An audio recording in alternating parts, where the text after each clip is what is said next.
It's time for City Beat, your source for all the latest news on the city of Thompson. Only on 102.9 CHTM, your radio station. Good morning, and thank you for tuning in to this week's edition of City Beat. I'm CJ Carter, and joining me in studio today is Mayor Dennis Fenske. Thank you for coming in, sir. Good morning. Now, if you have a question you'd like to ask Mayor Fenske, give us a call on the on-air line, 677-8181. So to kick things off, what's been happening around the city?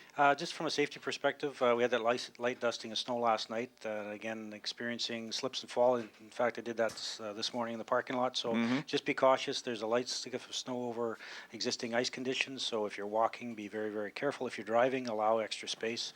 We do have surface water on the streets that's covered with snow now, so give yourself extra braking space as well. So hopefully it'll thaw up a little later this afternoon. But again, we're in that freeze-thaw scenario, so for the next couple weeks probably we keep going on a daily basis. Alrighty. Now, this past week, there was a presentation made to City Council by Manitoba Liquor and Lotteries about plans to build a new liquor mart in the city. They also held a question and answer public forum at the TRCC on Tuesday night. For those that might have missed the presentation, can you talk a little bit about what some of the details were? It's an exciting announcement. We've been working on this with Manitoba Liquor and Lotteries for the last couple of years in regards to the relocation of the existing storefront. They now have selected a site. They have designs. At the high level, it's basically they're moving from a 3,000 square foot building to a 12,000 square foot building. The location is on the west side of Mark's Work Warehouse on the City Centre Mall property at the corner of Mr. Lake and Thompson Drive. It'll be the newest store in Manitoba, so all the modern amenities that you'll see in stores in Winnipeg, you'll see in our store, and so the proposed budget around $5 million. And timeline, hope to be in the ground this fall with completion a year from now. So all in all, a good news story. It just shows the investment in our community and the sustainability in our community, and look forward to seeing it completed. Absolutely. Now, a quick reminder to those listening, if you have a question you'd like to ask Mayor Fenske, you can give us a call right now at 677-8181. So yesterday, Thompson RCMP responding to a call about a reported gunshot heard in one of Princeton Towers. They evacuated the building. Thankfully, it was just a false alarm. But what are your thoughts on the way RCMP handled the search? Well, I just want to commend the members that we have in our community. We have 38 officers in our community plus staff, and any report of gunfire is a serious issue, and they take they take all the precautions that are required. And so glad to see that it was a false alarm. But again, I want to commend the members on the street for the day-to-day job that they do every day. We as the general public don't see the behind the scenes, and we take for granted a lot of times the services that are provided to us. So I want to once again commend the people on the street, the members for their the level of professionalism that they bring to the job and how they execute their job. Absolutely.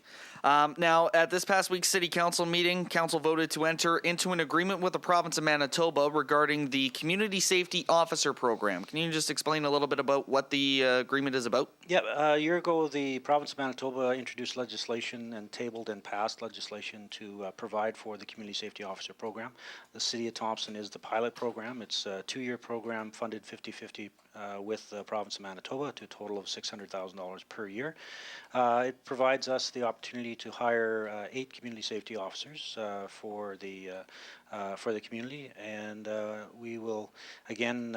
We've seen significant decreases in a lot of statistics that have been tracked over the last number of years. We have a great working relationship with the RCMP and also with the social agencies and the homeless shelter in the downtown area as well. So all in all, a great program. It's an ongoing evaluation, and we will evaluate at the end of the first year, which is this summer, and then again at the end of the second year, and we will continue to lobby the province of Manitoba for continuing funding beyond the 2 years.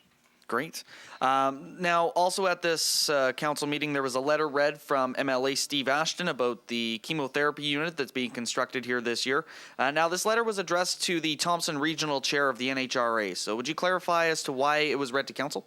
Basically, it was for information purposes. Minister Ashton had written the Northern Regional Health Authority in regards to the new chemo unit and the echoing the sentiment that the patients and the families involved did a lot lot of advocating for the process to move forward quicker than it was, and it has, and they've announced the expansion of that project. And one of the leaders and voices and faces of that exercise was Shelley Carey.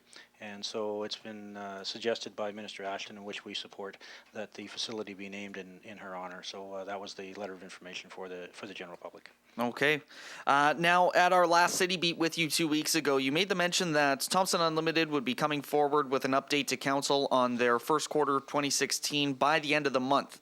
Now, that wasn't on the agenda for this past council meeting. So was that a closed-door meeting, or has their update just been pushed back to April? No, their update will be, it'll be a public event, public presentation to City Council, and it will be on the next City Council agenda. Alrighty. Now, was there anything else that you wanted to mention before we wrap up? Yeah, just upcoming event, not this weekend, but next weekend on the 9th of April in regards to the Boreal Discovery Center. It's holding a fundraising gala, as I said, on Saturday, April 9th. Tickets are available. And the funds are raised for the gala will be going towards expanding the aquarium exhibit and the building upgrades required to achieve the expansion. They'll also go towards final decommissioning of all the old cages in that part of the former zoo. And if there are sufficient funds, will go towards the purchase of the wildlife building on the adjacent property. So the Boreal Discovery Center will unveil its vision and mission and describe an expanded programming for this coming summer. So I would encourage everyone to seek out tickets. I believe they're $50 per person. Lots of prizes available. Really a fun event, and it's on next Saturday, April 9th. Excellent. Well, thanks again for coming in and joining us today. That's it for this edition of City Beat. Make sure to join us every Thursday at 11:30 to find out what's happening around the city and City Hall. For 102.9 CHTM, I'm CJ Carter. City Beat will be back next Thursday.